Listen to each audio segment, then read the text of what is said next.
Okay, we've logged on to SAP Analytics Cloud, and you can see in the URL at the top, we've logged on to the tenant, and we're now on the home page of SAP Analytics Cloud.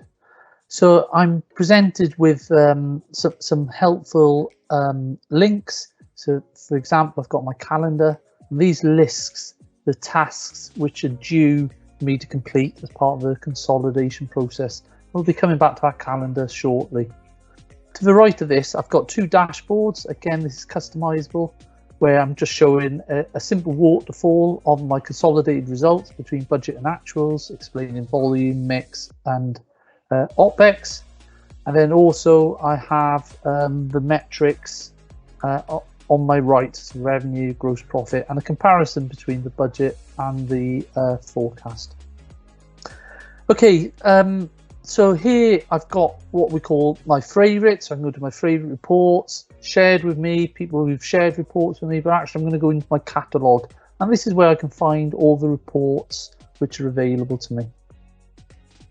So you can see that they're completed in a panel format with a description of what the type of report is. So I'm going to open up the financial reporting pack, which is a set of template reports delivered part of this package, which can be run once our consolidation is complete. So I'll simply open that up.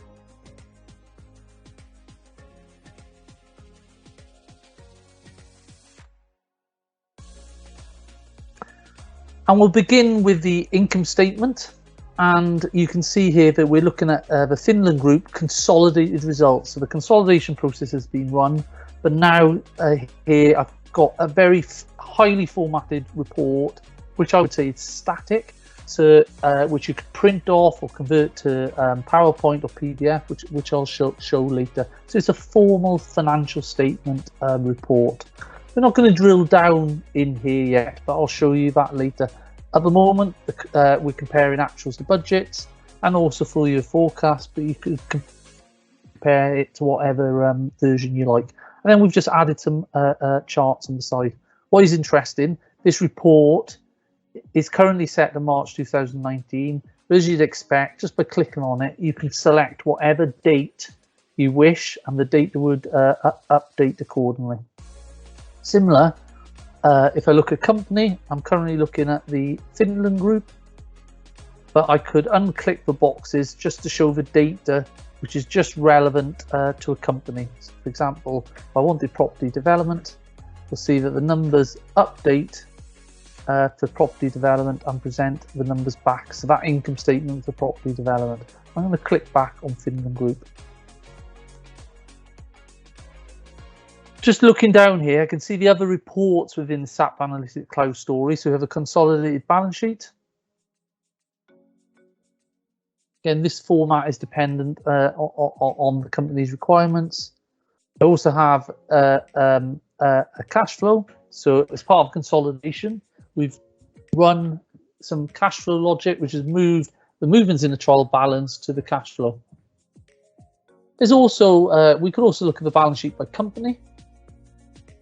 And these are reports we'll make available as part of this package. So they're standard out of the box, but they all can be then amended by your users. What we're looking at here is a balance sheet by company. And you'll also see the effect of the elimination. So we have an elimination account, which is effectively eliminating the intercompany balances. We could also add additional dimensions. For example, if you look at division or segment. So in this example, this company has a retail, leisure, industrial, and private sector and public sector segments. So now we're cutting the income statement, same numbers, but we're looking at it by segment. Similarly, we can actually add reporting disclosures like changes in equity and also fixed assets. Okay, I'm just going to go back to a page I skipped, which is commentary. So here we're taking the P&L, and you can actually add a comment. So if I simply double click on the cell, you can see that multiple comments have been made, and I could add an additional comment here. So now I'm asking, you can either do a commentary at the group level or at the company level and ask each individual finance manager or owner to comment on their business. The other part of collaboration, if I was particularly interested in understanding why sales are up by 9%, I could collaborate with my other users. So here I'm just going to click on the discussion tab. I'm going to begin a new discussion. I'm going to select another user. So I'm going to select Davina. And I'm going to send this this to Davina and ask the question.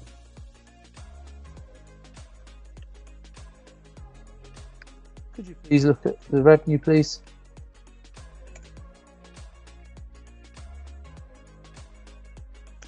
And I'm also going to add the story. So the story now gets dropped in the panel,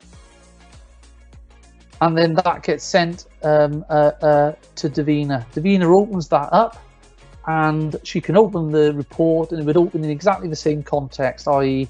Finland Group for March, we report in currency GBP, and she can then add her comments. So a really effective way of collaborating with other users. I now wish to look closer at these numbers. So I'm actually going to drill down on the income statement, and I'm going to move to the front page. I'm going to move to analysis report. So simply click in here.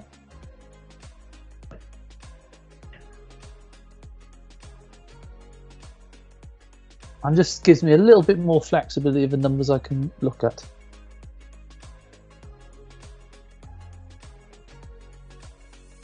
So here at the moment, I'm looking at period actual versus period plan, and I've selected the budget, but I could have selected forecast, so I can flex the columns I'm looking at. And I can also look at the prior period and change the prior period, whether I want it last quarter or the previous year.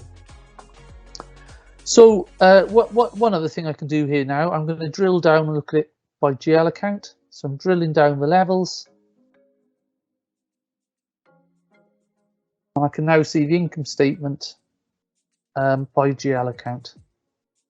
And again, if we have transactional level detail, I can go to the drill down to the next level as well.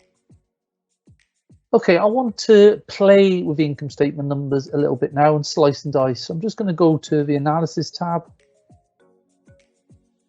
And here, I'm currently being presented with the companies in the rows and the periods in the columns.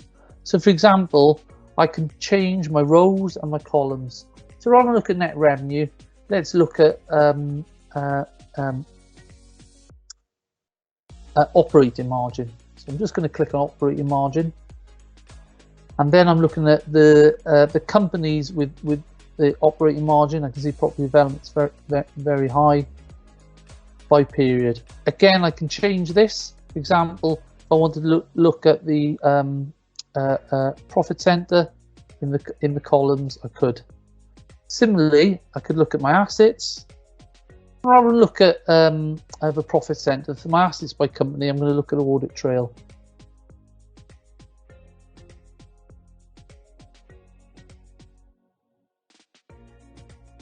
Just put the audit trail in the column. And here I can now drill down by company. I can look at the different types of postings. So here I can see the numbers which have been collected from the trial balance, the local numbers, but also I can look at my consolidation adjustments.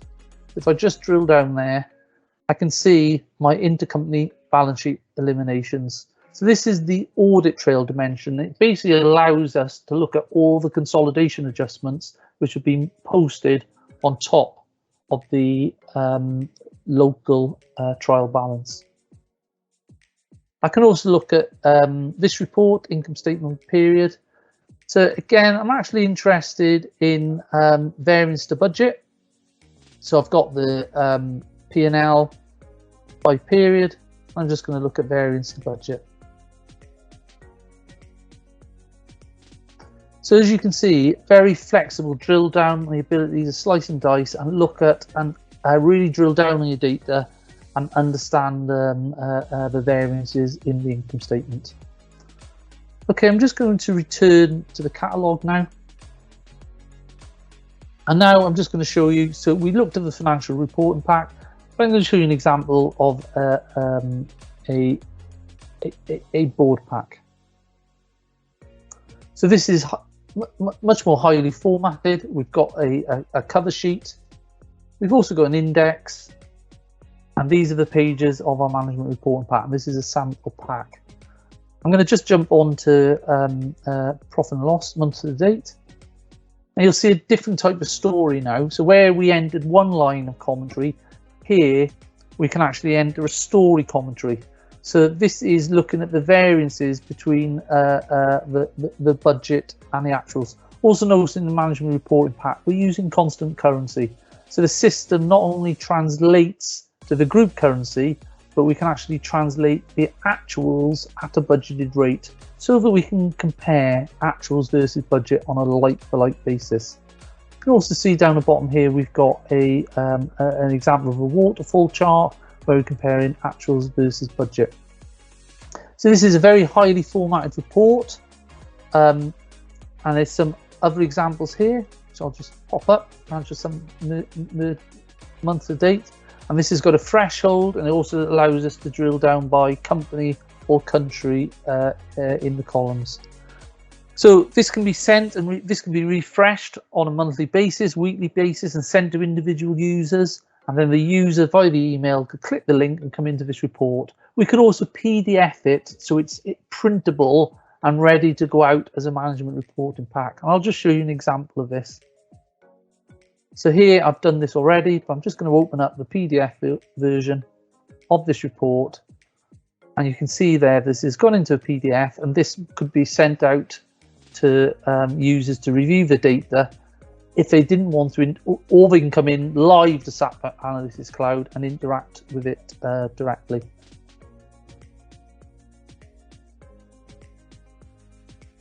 Again, with this type of report, you can select the business unit or the company and go down the different levels to run the report, either on a group perspective or individual company basis. And again, there's also a date there. Okay, that shows the management reporting pack. I'm now just going to take you onto a dashboard.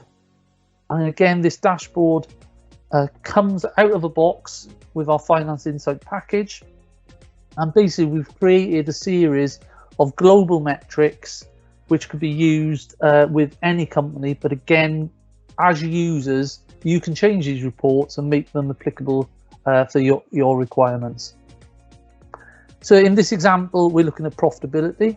You can see that there's other tabs which we'll come on to at the moment. So again, very interactive. You can check the currency, check the company, and also profit center in this example. So we're looking at gross margin in actuals versus budget. And here we're looking at the operating margin percentage, and then there's a little tree map to highlight it by company. So again, natural science is plus 29, so is the highest percentage margin. Again, if I want to look at other things, I could look at revenue, and you'll see the data will update, and now we're looking at revenue. Also could look at expenses and so on, and the numbers update. Very interactive way of working with the system. I can also change the date, so I may just want to look at January to March, and then the data would update. And if I want to drill down individual GL accounts, again, I can just pop in here and I can go down the hierarchy. So that's profitability. We then have an overview tab. So this takes into account all the financial metrics. So we have our common profitability ones. We've also got our cash movements and balance sheets. So we're monitoring our receivables and payables, and our working capital and our cash. And we've also got some return on investment metrics.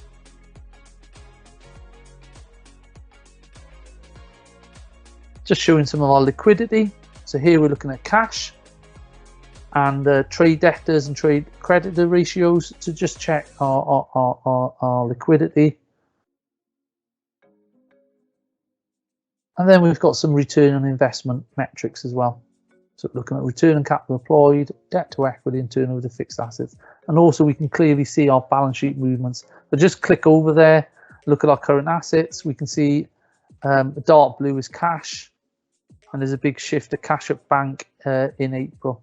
Similar to our fixed assets, plant and machinery is the big driver. Then just finally, we have a waterfall.